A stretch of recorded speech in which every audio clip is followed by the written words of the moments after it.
Welcome to New Game Plus, and another in a series of interviews I'm doing with people about issues internet related that will affect gamers as well. Recently we've had some news that we're going to get an internet filter in Australia, so it's a good time to talk about internet censorship and privacy. And today I've got Fiona Patten from the Sex Party to talk. Thank you, Fiona, for joining us. Great, thanks for having me. Now, internet filtering, now they're saying it's for piracy, and Senator Conroy said it was for, well, porn, basically. So, yeah, where are we at with this? Are we just going to keep pushing back an internet filter forever? And what does it mean for us if it happens? Yeah, seriously, it probably means that we will all be going on to VPNs and downloading more Tor. That is probably what's going to happen. But it is a very dangerous path to think that governments should feel that they can filter the internet for society and for the population. I am very concerned about it. As you mentioned, I mean, Senator Conroy, he didn't just say porn, he actually said it was for child porn. Yet when you looked at the detail, it was going to filter all porn. They always have a reason though, don't they? Oh, they always have a reason. And they're always susceptible to lobby groups. Yeah. I know the ACL were big into the last one. This one, it would appear copyright holders are. There's always a reason put in, but once you do, I mean, that's not the end of it, is it? No.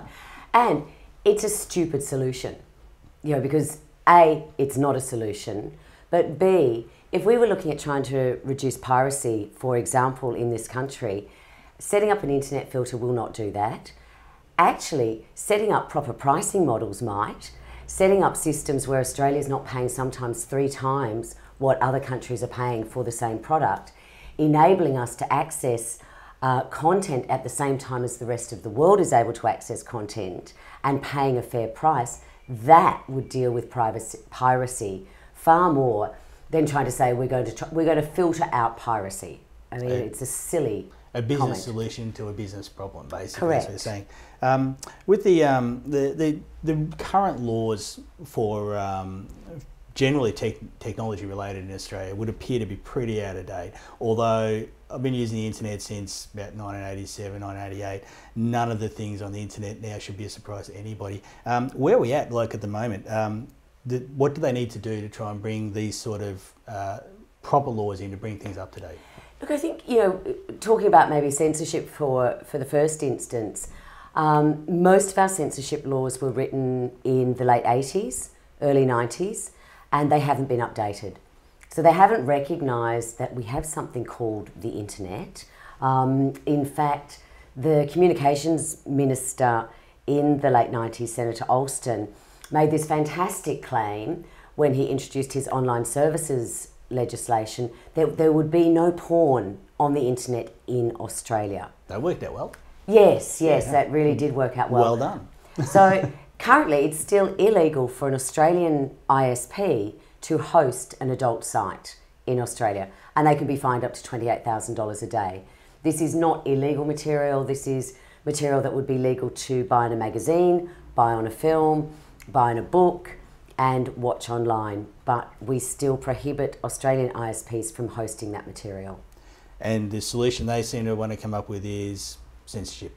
Yes. Or filtering. That's right. And I think, you know, I mean, there has been some talk, and a few years ago the Australian Law Reform Commission did do a paper on the convergence of media and looked at the fact that, you know, a game and a film are starting to blend. The notion even of a film and a magazine, you know, a magazine now, and particularly a magazine online, will have a whole bunch of video content. So there's this merging, and yet our censorship laws still pigeonhole each one as if it's an entirely separate entity. And so we need to rethink this. And sure, we don't want, you know, we want to keep child porn illegal. I think that's reasonable. I think that's, you know, that is completely... If it is illegal to do, or a crime was committed in creating that content, I think that's probably where we can draw a line. Up to then, I think adults should have the rights to view what they want in whatever format they want. Now, with video gaming specifically, we fought for an R18 plus Yeah. rating, and it's still a mess. I know.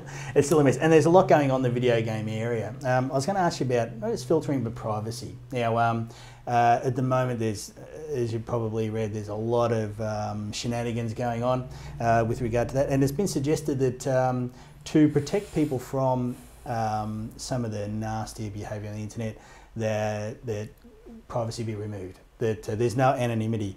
I would have thought for some people that anonymity would be of benefit or even life-saving in some places. Correct. And I think, I mean, certainly you've got times when you do want that privacy, and I really think that that privacy is actually far more important, and it's something that we really need to push. And whether that's privacy from corporations sharing our information or privacy from governments sharing our information, that privacy is actually really important. You know, anonymity on the internet, I think it's fairly limited. And the more we push it, and the more we try and do that, the more we push people to VPNs, and the more we push people down into sort of more dark sides of the internet where it's much harder to control and regulate. So, you know, censorship never really helps in hate speech, and I think exposing everyone or taking really heavy-handed views on removing privacy from people will not really help people, and probably will not protect people who need the most protection. Now, your own experience, if I'm allowed to say, is you, in your role and your job, you have received some very, what would you say, nasty correspondence. Look, I have received death threats. But with the privacy of it, now you obviously would value your privacy, but then also the privacy of the person sending them. I mean, now I'm a big fan of internet privacy, but I do see there's a little bit of both sides get privacy, so it benefits both. How do you feel about that? Well, you know, let's look at this from a numbers game. Yep. You know, I reckon 99.9% of the people online are not committing a crime. They're actually pretty nice. But yeah. That's right, they're pretty nice. Especially the gamers. So are we actually going to get rid of the privacy protections for 99.9% of the community because we're concerned about 0.1% of the community? And that lowest common denominator notion is fraught and dangerous. And so I think privacy should be penultimate. And listen, the amount of money that we're going to put into filters, or we're going to put into data retention, or we're going to put into that's really, we should be spending that money on that 0.1% rather than this, you know, broad brush that won't achieve what they're... So some sort of it's not going to stop crime. Oh no, I'd like a pet dinosaur. That's right. Yeah. But I mean, the starting number for data retention, for example, has been said to be $600 million a year. And that's going to climb because these things do. So, and there's other things they appear to want to do as part of this Trans-Pacific Partnership. Now, that money, you'd say, be better put into actually tackling that 1% with a proper law enforcement, absolutely, police department sort of thing. You know, we said this right back when Senator Conroy was wanting to introduce the internet filter to stop child pornographers. We said, well, why don't you focus on child pornographers rather than filter everything that everyone's going to see? Why don't you just focus on crime? And I think that argument still stands up today. Yeah, hire Liam Neeson and send him over and get him. That's right, exactly. He's good at that stuff. I haven't actually seen a film with him in it lately. I think he's probably got some time on his hands. Yeah, he kills a lot of people. But yeah, so targeting that would be better than a mass anything that treats everybody as a criminal. That's basically. right. Vigilantism. Now that's the thing that's happening a lot. Carefully I raise this in video game area, where you've got people who are taking matters into their own hands for that. Do you see that as a consequence of not having a proper law enforcement style regime to take care of these things? And where do you see that going? Look, I think it's a bit of both. I mean, I think, look, there's assholes, and on the internet. That's right, and even off the internet. You know, there's assholes everywhere, and they're not in the majority, but. You know, we need to educate people, and we need to work on how we deal with assholes and what tools that we give our young people to deal with that, whether it's, you know, bullying or, you know, vigilantism or just people being complete dickheads. I think, you know, we need to be informing and educating. And I mean, the Sex Party's always pushed for sex and relationship education as well as internet education. They're essential these days, surely. Essential, absolutely essential. You need to learn, and that's also about protecting privacy, but it's also about how to deal with the types of relationships that we're actually having online that maybe a generation ago we might have been having offline. So it's about teaching people respect, and if we start doing that from a young age, we are going to have a much healthier online community.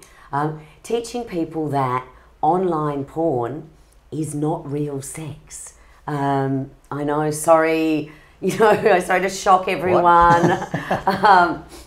But again, you know, we need to give people good, honest information, because the amount of information we are getting now compared to just 5 years ago is enormous. And we seem to have a confrontational attitude online to anything gender or sex related.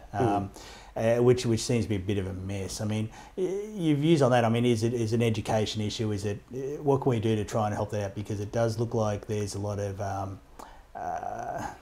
antagonism at the moment building. Look, I certainly think education.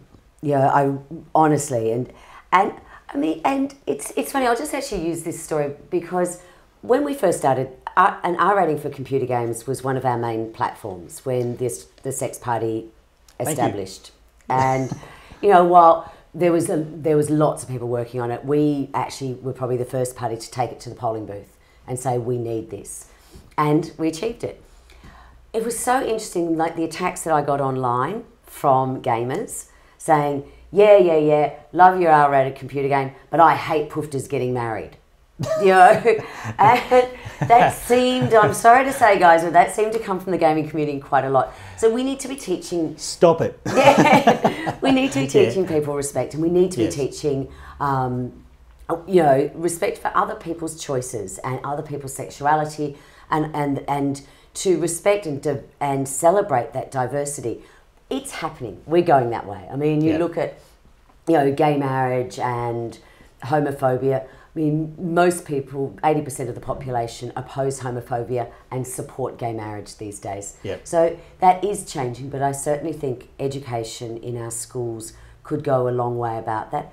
And, you know, and reminding people, whether you're playing on a game or you're on Twitter or you're on Facebook, that you should treat people with the same respect that you would if you were face-to-face with them. Yeah, the person on the other side is a person. That's right. And they'll have got their own motivations, their own history, their own experiences, their own fears, just like you do. Yeah, and I think, you know, we teach etiquette, but I think it is about teaching respect, and it is that, you know, the types of relationships that we're having are changing enormously. You know, I mean, we're having quite in-depth relationships with people that we've never met, and which is something probably, you know, 10 years ago, I don't think we ever thought that social media would be where it is today. Yep. And the way we interact online would be how it is today. Hence our out-of-date laws and all that sort of stuff. That's right. So, with, well, I suppose specifically with respect to censorship and privacy and that,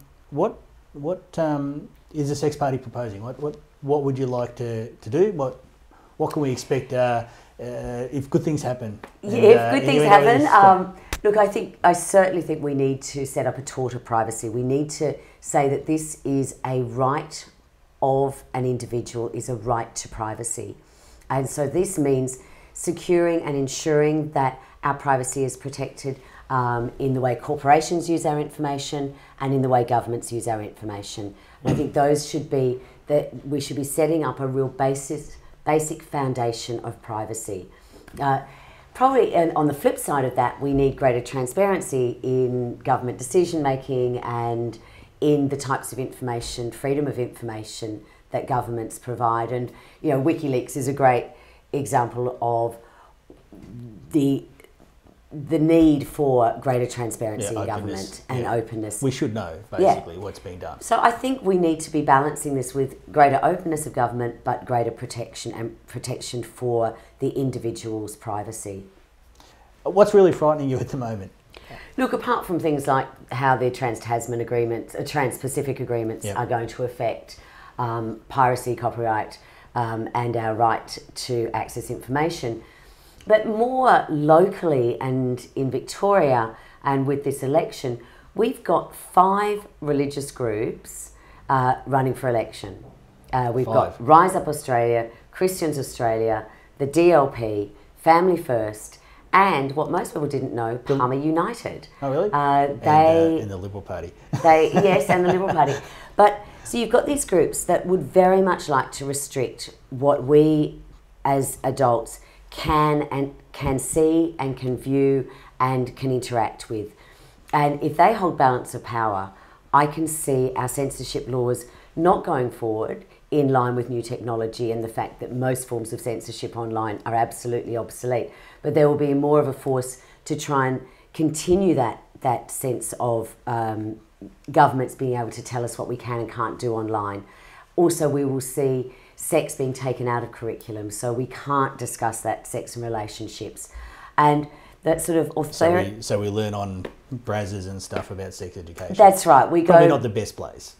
Probably not the best place, and I probably wouldn't recommend hustler.com for a good, honest view of sex. Yep. And what else? Now, Family First and that haven't done any interviews leading up to the election, apparently. No. They'll keep a bit quiet about this? They got plans or...? Look, they do have plans, and they would oppose any form of relaxation of censorship. They opposed and their teams opposed the R rating. They put in thousands of submissions on the R rating for computer games, and they will continue to campaign that way. You see them campaigning online to have sites taken down, to have Twitter accounts taken down, to have Facebook pages taken down. The vigilantism that we're seeing a lot of, the bulk spamming, bulk That's right. And if they hold balance of power in our government, we will see a lot more of that. A lot of them also have this sort of anti-Islam position, which whatever you think about, what that leads to is this notion that data retention is okay because we want to stop these small groups. Look, I'm sure gamers would be very familiar at the moment with taking a small group of people who are maniacs and demonising an entire community based on the actions of some nuts. Yeah. I think gamers would understand exactly where that's going. Yeah, that's right. And the fact that's exactly, I mean, you looked at the insane debates around the R rating, that this would turn us all into gun-toting lunatics, that we'd all be repeating Columbine, But we already had all the violence.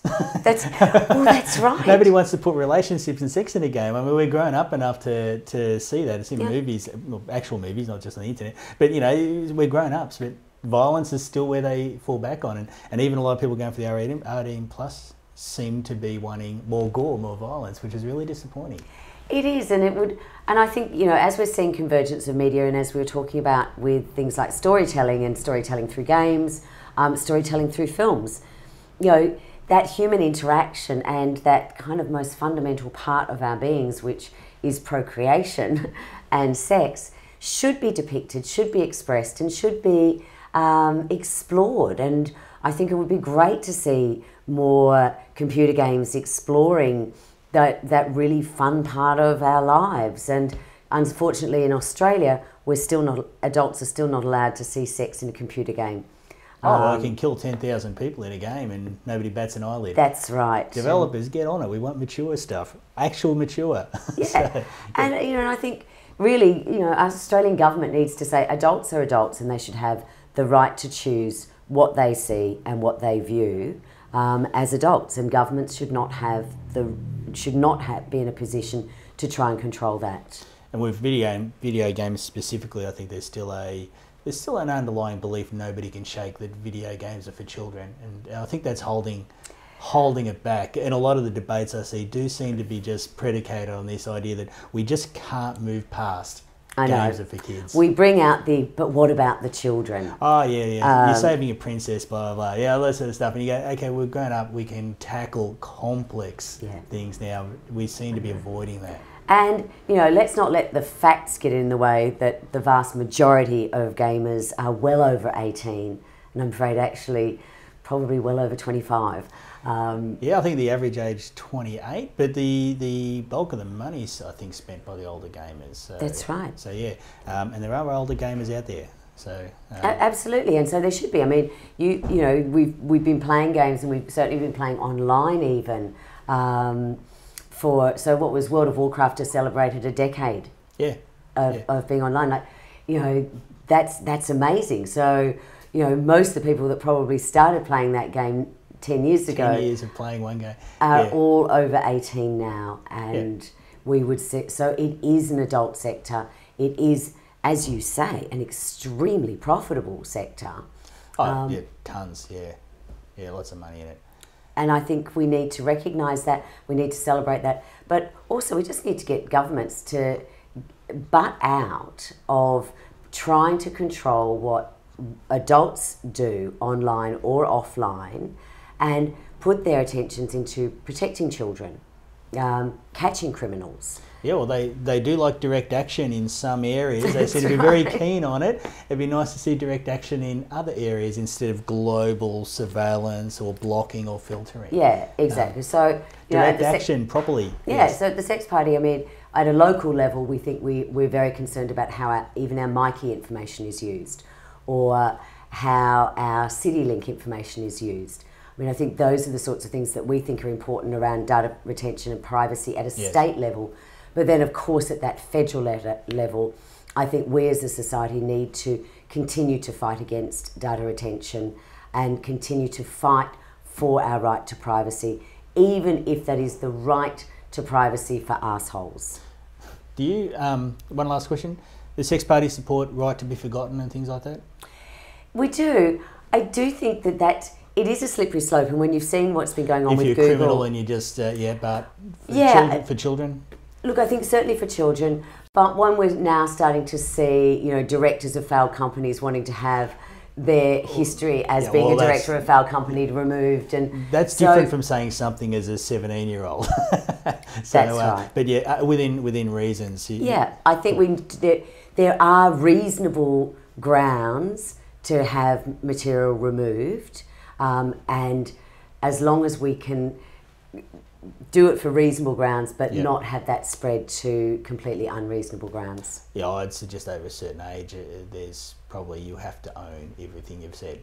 That's being right. an adult. I'm sorry. That's right. Exactly. Yes, but, you know. No, I do. I mean, one of my worries is having two young children. Is when you're a teen, you do and say some real stupid stuff. Yeah. So it would be unfair as a 30 or 40-year-old to have that dug up. And it happens now. People will trawl through people's Twitter, find things from years ago with no context and go, you believe this. And you go, that was part of a discussion at the time. And views change. And so the belief that people never change their mind is probably a mistake. But that happens a lot in politics, doesn't it? And I think, look, with a generation that's grown up online, that kind of notion is also going to change. So the weight that they will put to someone digging in their distant past when they've said something stupid, the weight that people will put on that comment will be quite different to the weight that the older people put on it now. So the newspapers now shame politicians and people. They have that as a giant weapon they can use. Oh, look, this person went to a gay sex club. They did that to the New South Wales leader at one point. Whereas you'd hope that anybody who'd grown up with the internet and the freedom that's there, and it is sometimes a free-for-all, but would look at that not nearly as negatively as somebody who grew up in an environment where that was seen as really unusual. Look, they shame us. Despite some of my comments about gamers giving me a hard time about gay marriage. That's okay. I think the vast majority of us are far more tolerant and far more respectful of people's private lives and people's sexuality and who people are. We are so much more tolerant. But we do need to keep educating, and I can't stress more the need for internet education, not just amongst children, but obviously for parents as well, because that's the way that we protect our kids online. We don't do it through filters. You know, this is how we can protect people really and reasonably. And teaching people about relationships and teaching people sex education and being honest and frank and not saying, just don't do it, or if you do it, you'll get a disease. and trying to do that when people's hormones are raging around. We need honest information that says, yes, sex is bloody brilliant and can be great fun, but it's got to be consenting, it's got to be respectful, and here's how you have fun doing it. It's fantastic done right. That's right. Yeah, done wrong, you get in a lot of trouble. And right means different for different people. So, yes, exactly. Yes. Okay, well, thank you very much, Fiona, for that. It was very interesting, enlightening. I'd love to have you back again for another one of these in the future. But thank you very much for your time. Thank you. I'd love to come back, and that was really good fun talking. Great.